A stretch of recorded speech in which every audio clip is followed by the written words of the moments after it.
یوه خبره یاد لرو چې په چا باندې نوم کېږدي محمد د پیغمبر علیه السلام نوم ده نوم روا خو شو بهترین نومونه د انبیاو دي خو ادب بیا ډېر غواړي په نوم دي چې په کېږدي د نبي کریم صلی الله علیه وسلم نوم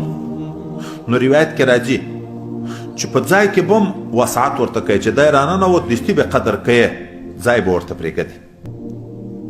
سوال یو شی درنه غوښته محروم کوي به یې نه دا زوی دی ده خو احترام به یې کې د دا نامه د وجې نه محروم کوي به یې نه او بې ادبه الفاظ به نه استعمالوي ورته ځکه سیدنا عمر فاروق رضی الله عنه به خلک نه پرېږدي نوم کېږدي محمد وایي وارې د رسول الله صلی الله علیه وسلم نوم په کېږدی بیا وروسته ښېرا ورته کوي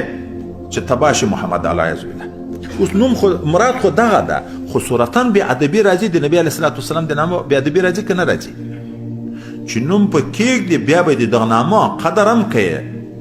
احترام به هم کوي په مجلس کې ویې به هم نه ویې به هم نه دغه هلک بیا